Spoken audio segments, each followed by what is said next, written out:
déglu leen déglooti leen ma wax ak yéen ndaanaa ni réew mi laa bëgg woo. wante beneen tomb bi nga xam ne si la ñuy ñëw mu nekk tomb boo xam ne ñu bare ci réew mi nekk Médina nekk Sénégal sax laa bëgg a wax te xamuñu histoire bi naka la sokkee ko xamuñu histoire bi nu mu demee muy lan muy histoire de l'indépendance du Sénégal ñu ko wax les porteurs de pancarte te Alaaji Baro Diène yàlla dimbali na ko dimbali ñu ñun waa Dak Médina ba moom mu fekke ndax fekke moo muccul ñu war a laaj Alaaji Baro Diène l'histoire bi nga xam ne moo waral bi général de Gaulle waree ñëw Sénégal porteur de pancarte yi lan mooy seen histoire ci indépendance du Sénégal. waaw li nga xam ne mooy histoire du porteur de pancarte yi da ngay reculer toujours avant 58 li xewoon Dakar li xewoon Sénégal parce que booba temps intellectuel yi nekk Dakar dañu amoon RJDA rassemblement démocratique africain fii ci rue 13 kër ñoom Medoune Diène moo doon siège bi ñu amoon fa benn chambre bu ndaw mais booba temps y avait la guerre de l'Indochine de 1948 de Madagascar où 80 000 personnes ont été tuées. ñoom chaque Rabemandara jóg di kaas yooyu yëpp nag nekk un bouillonnement intellectuel boo xam ne dafa intéressé woon les hommes qui sont de Dakar muy ñoom Aline Badara Paye ñoom Assane Masson Diop ñoom Ngirane Ndoye ñoom Mbaye Jacques Diop ñu bari ñii bari dañ nekkoon ci parti UPS mais am na aussi ñoo xam ne ñu ngi nekkoon PAI ñu ngi bokk yeneen parti ñu former une unité d'action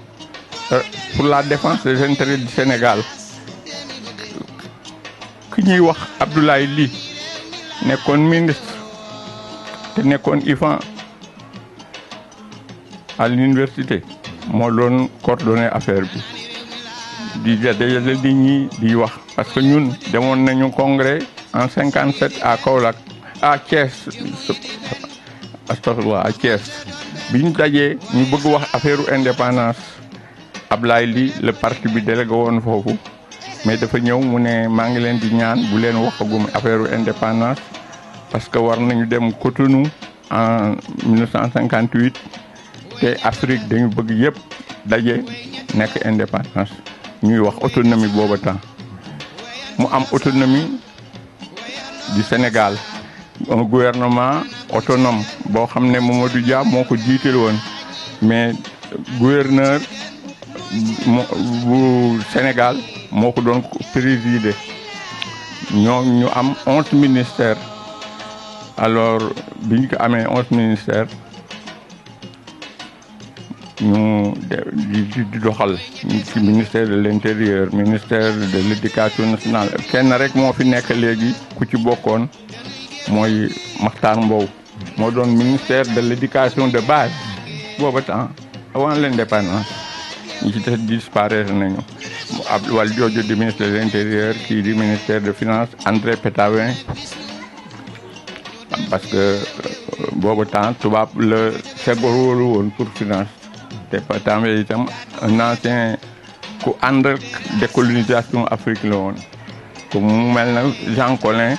bi nekkoon ak Senghor ak aussi Roland Collin qui était directeur de cabinet de Mamadou Dia ñoom ñu nekk ji ñuy def ay réunion ak benn tubaab bu nekkoon professeur université Jacques Janvier muy ñëw ci suñuy réunion ñuy def réunion alors il y avait un bouillonnement intellectuel tel que bés bu nekk gars yi dañuy recevoir foofu ay journaux yu jóge Indochine di relater affaire yi la guerre de l'Indochine l'affaire de Hiroshima yooyu yëpp nag mu conscientiser les Sénégalais pour ñu bëgg indépendance alors bi ñu demee Rufisque pour def le congrès kii conférence du parti du PS am ñu désigné fekk ñoom Senghor ak Lamine Gueye ak kii Mamadou Dia ak Paul Diodio ak ñoom Mbaye Jacques moo demoon ci jeunes yi moom rek moo ci nekkoon jeune warul woon sax dem dañ ko désigné woon mais bi amee Assane Seck xam ne jabaram dafa doon wëttin nekkoon waroon accoucher mu ne du dem dafa toog Senghor ne Mbaye Jacques demal Mbaye Jacques gàddu walisam te ngéej dem dugg kaar dem aéroport dem ñu taxaw ñu ko mu ànd ak ñoom dem ak Rose Bass femme bu balaa aussi Adja Rose Bass waaw ñu dem ñu désigné bu foofu ne dañuy laaj indépendance pour l'Afrique ñu nekkoon foofu yëpp d'accord mais ñu jóge fa entre-temps le Sénégal le Mali et le Dahomey am nañu accord pour bokk fédération mais après le Dahomey retiré mu des Sénégal ak Mali mais balaa 1960 ñoom dañu tàggoo le Mali parce que ak Modibo Keïta dafa nekkoon fii bëgg diriger fédération bi ñeneen ñi ne Senghor la ñoom Mamadou Dia ak Wajalo def ci xeex bu mag ak moom ba mu bàyyi dem foofu. mooy éclatement de fédération du Mali. mais nag pour revenir à l'indépendance. boobu temps nag bi ñu fa jógee Rufisque pour parti bi prononcé wu parti bi jël le oui parce que Senghor boobu nekku fi dem na France bi De Gaulle di ñëw ak Valdiodio ak Mamadou Dia yëpp dañu absenté woon parce que pour des raisons de santé Senghor il était en boobu temps mois d'août mooy mois wu congé te booba fi temps Sénégal dañu fonk mois d'août bu jotee rek au cadre yëpp dañuy dem congé en France parce que c'est des métropolitains loolu la ñuy considérer seen bopp Mamadou Dia waroon dem set faji wi ay bëtam alors ñu bàyyi fi Valdiodio alors ak Abdoulaye Ly nag def travail bu mag ne nañu wote non ñu daal di ñëw daal di commandé ay pancarte imprimerie Diop bu Rëbës waaw Ablaye Diop imprimeur booba moo fa am imprimerie bu mag ñu commandé fa ay pancarte ay de centaines de pancartes yu ñu bind indépendance immédiate confédération multinationale avec la France bokk sa réew jot sa réew ñu tas ko le 25 août man ma ñëw Amadou Racine Ndiaye comme man dama xawoon sob tuuti dama daan seetaan yi toujours réunion yi fii parce que dama amoon ay velléité de révolutionnaire alors bi may seetaan foofu toujours nekk xaleel j'avais moins de 20 ans kii Amadou Racine Ndiaye remarqué ma bu baax mu ñëw fii benn bés vers 4 heures fii ci kër gi ci suuf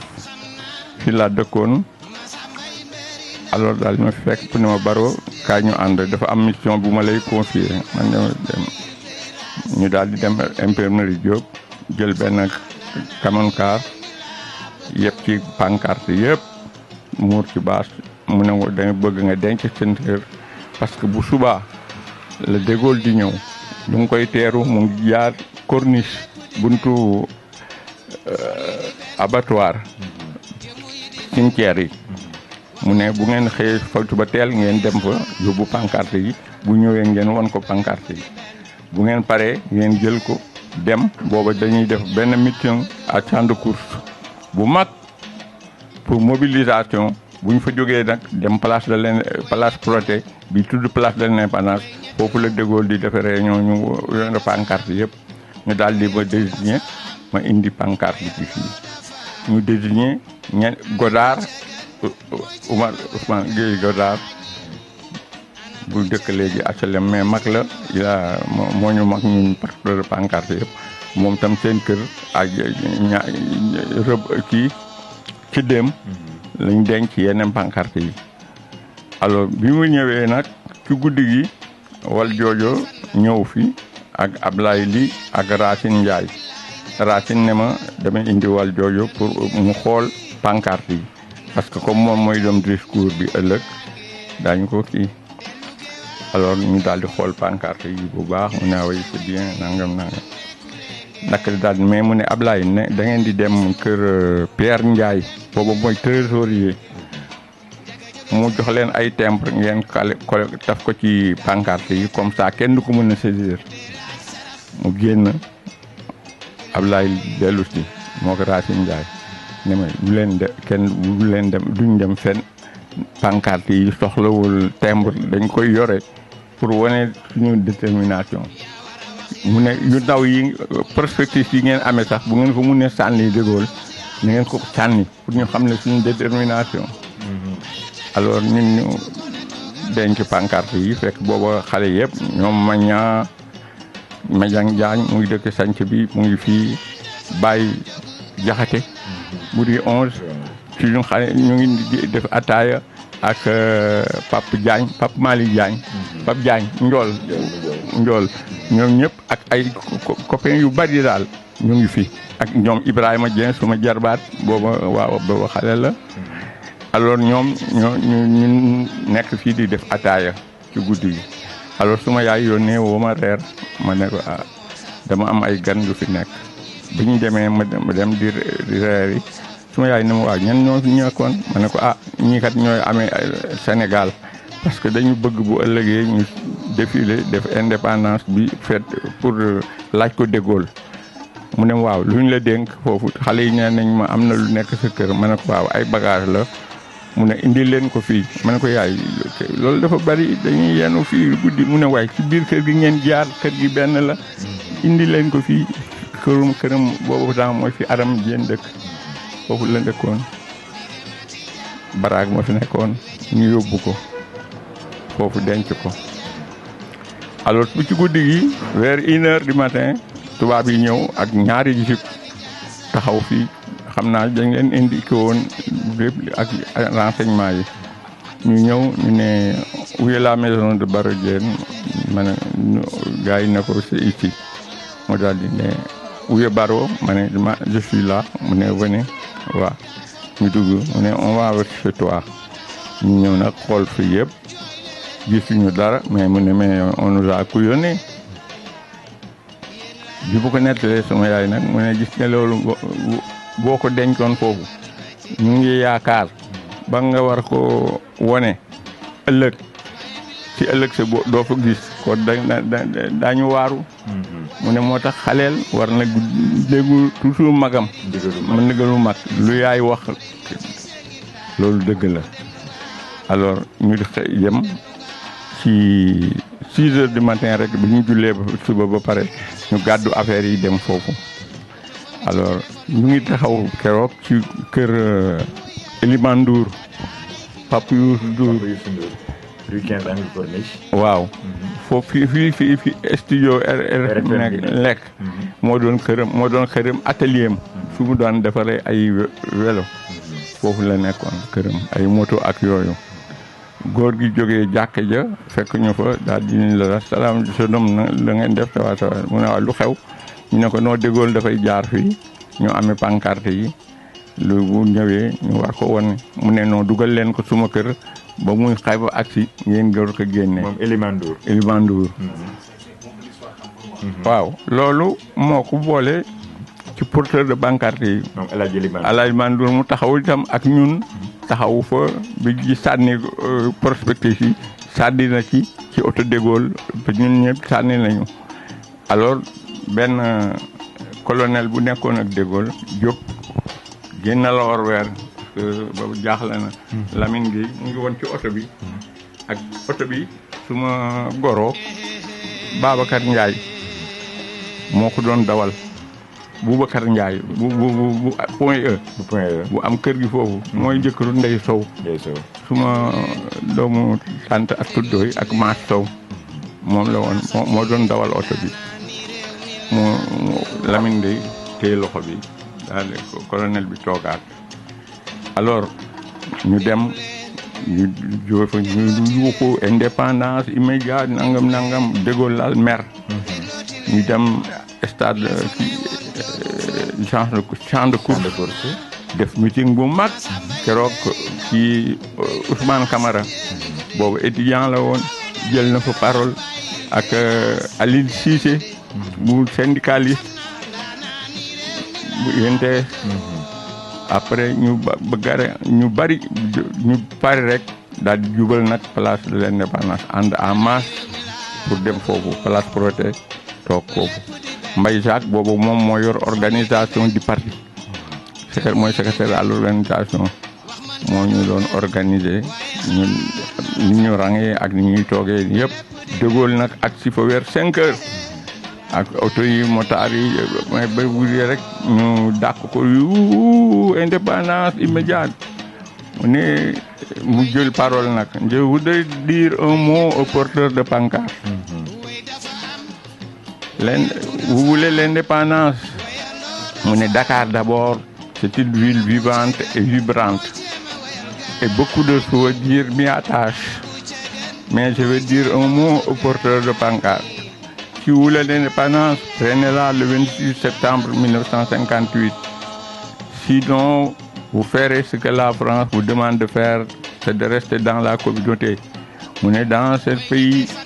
il n'y a pas d'indépendance, il y a l'interdépendance. C'était un brouhaha. tubaab yi fa nekkoon ñu leen di jàpp di leen dóor def ñu dem mais bi comme bi muy ñëw fii bu ñu àndoon ak Cornu Gentil bi nekkoon gouverneur de l'AOF te fekk booba dindi nañ ko def ko ministre de la France d'outre-mer mu des fi ne De Gaulle demal man danaa gis ñu woon ak suñu maam yi ak suñu papa yi tolal leen ay manteau rouge ñoom ñëpp dem kii place bi nga xam ne moom la Macky Sall occupé tey moo doon gouvernance de l'AOF foofu lañ dem wuy yi ak sëriñ yi ay sëriñ Fallou ak ñëpp ñu dem alors biñ demee nag ñu wax ak ñoom bett leen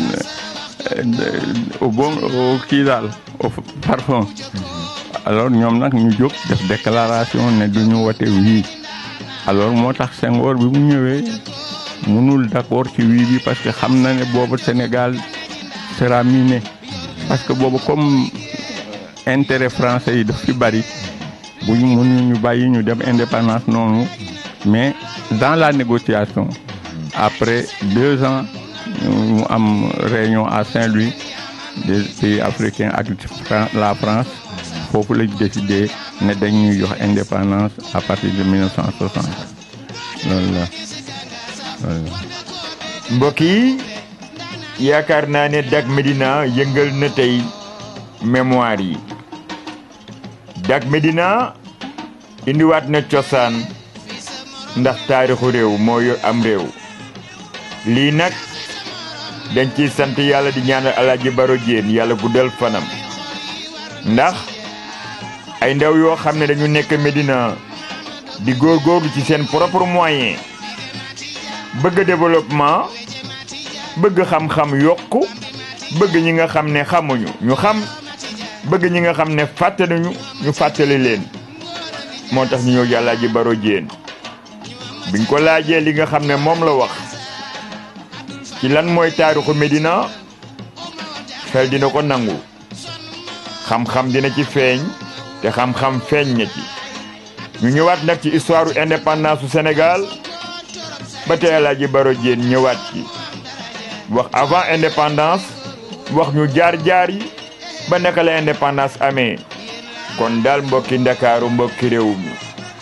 mbokki Presqu'île du Cap-Vert mbokk fukki penc ak ñaar Médina bu mag bi Fass Gueule Tapée Colobane Plateau lii la nag Dak Médina ci biir Médina wu démb ak tey indi woon ci kenn koo xam ne kenn la ci réew mi muy kan Alaaji Baro Diène bu Ahmed Alaaji Baro Diène bu Ajaaram Alaaji Baro Diène bu Alaaji Baye Dame Diène yal na yàlla guddal fanam bàyyi ko fi ndax tubarkàlla macha allah dinañ jamaat ci yeneen contrainte gis ñoo xam ne ñu ngi ci réew mi ñu wax ñu démb lan moo doon Médina wax ñu démb lan moo doon réew mi mag ñi jiitu ndaw ñu topp seen ginnaaw mag yërëm ndaw loolu la Alaaji Baro Diène wax mooy ndigal éducation yar ak teggin développement réew la kon daal teg leen foofu seen baaraam Dak Médina mi ngi ci yoon day dem li ko ñor mooy réew mi li ko ñor mooy Ndakaaru li ko ñor mooy Médina ak Sénégal bu leen dara ump nag ci nag di abonné nag ci chaîne bi nga xam ne chaîne la boo xam ne tubaarkàlla macha allah li ciy génn mooy réew mi li ciy génn mooy xam-xam li ciy génn mooy yar sa bopp yar ki nga xam ne ak xam-xam lay doon kon daal mbokk yi li nga xam ne mooy duf ci nag bi yëpp xajul ci bana yi dañ koy dagg ba beneen yoon jàpp leen foofu Dak Médina la ci biir Médina Alaaji Baro Diène am na lu mu ciy teg nee na. waaw dama bëgg porter benn témoignage ci Senghor. ku fonkoon lébu yi la at bu nekk mu daan dajeeg lébu Cap-Vert yëpp réunion ak les grands sëriñ ñoom ñu yëpp wax leen li muy xalaat li mu ci dëkk bi laaj leen seen xalaat ba 1970 bi mu defee réforme constitutionnelle ba Abdou Diouf nekk premier ministre première réunion Abdou Diouf à Dakar notable yi lébu yëpp ñu nga fa woon toog le matin pour l'après-midi Moustapha Niass booba mooy directeur de cabinet du président de la République te itam beneen yoon bu ngeen ñëwee ci comité d'éducation danaa leen woon xeex bi ñu xeex pour parti bi taxaw de 1968 à 1972 parti bi feebaloon na trop mais xeex yooyu Moustapha Niass moo ñu doon diriger ñu koy doxal ak mu kontaan ci ñun ba 1970 bi amee ñu ne dafay am benn jeune bu jël parole ñu ne Abdelkader Sabara boobu moo amee union régionale man maa topp ci moom amee coordination de Médina booba Dakar ak Plateau ñoo bokk benn coordination alors Moustapha Niass fekk ñu foofu ne Baro le président a dit que c'est toi qui vas prendre la parole parce que daf ma laaj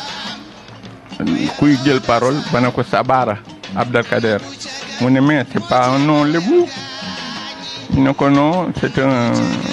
Sénégalais mu ne oui mais il faut un lébu prendre la parole là-bas ñu ne ma man la ñu désigné ma ñëw jël parole ndekete boobu danaa la wax li tax Senghor waxoon man lu tax may jël parole ma jël parole ba pare kii booba temps kii le responsable de la CNTS Babacar Diagne jël parole mu war Marème Diol jël parole Senghor jóg ne après parce que le premier meeting avait lieu à Diourbel parce que fala Abdou Diouf dëkk boobu région de Diourbel mooy amee Louga ak yëpp benn la woon mu ne après le meeting de Louga de l'affirmation de la personnalité africaine il est bon le deuxième rendez-vous a lieu à Dakar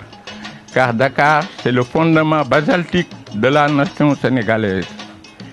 Mais il est moins bon aussi que les trois orateurs qui vont précéder à la tribune, de Amadou Baro Diène, le jeune, à Babacar Diagne, en passant par le grand serigne de Dakar, El Hadji Momar Marème Diène, sont tous des lébous. Et car moi-même je suis lébou à cause de Samba Gueye est lébou. Booba temps nag Boubacar Gueye jarbaatu Lamine moo contrôle Samba Gueye mu am tension politique mu bëgg nag bés boobu la def remaniement def génne Abdourahmane Diop ci gouvernement bi def Aline Diagne Mbor voilà loolu moo taxoon ma xam ne Senghor dafay penser à l'avenir dafay xalaat lu nekk loolu moo taxoon ñu ma kii ko. jërëjëf El Hadji Baro yaakaar naa ne ba tey yokkaat na ci xar mi karaw Lamine Coly lii nag tubarkàlla macha allah mooy njëriñu télévision mooy njëriñu média Dak Médina nag teg ci tànkam fépp foo xam ne mën na fa taataan loo xam ne day yokk Médina day yokk réew mi Dak Médina mi ngi ci guddeeg bëccëg kon nag gars yi dem leen ngeen abonné wu ci chaîne bi nga xam ne chaîne bu njëriñ rek la Alaaji Baro Diène lan ngay wax Dak Médina. waaw Dak Médina damay ñaan yàlla ni Pélinda amee tur ba màgge ko moom itam mu amee tur ba màgge ko ba nekk télévision sénégalaise boo xam ne dafay ñëw pour di xam lu démb parce que lu manqué ci télé yi la xam lu démb xam ñi war a nekk dara ak la fa ñuy doon moo tax nag ma kontaan ci di leen accompagner aussi bu neexee yàlla danaa lu ma mun ci nit ñi danaa ko def ba ñu abonné yëpp di jël déglu Médina parce que am na valeur te itam nañu fexe ba ñi ngay xam ne ñooy fii politique ñu dimbali xale yi parce que xale Médina soxla nañu dimbal waaw ñu dimbali leen bu baax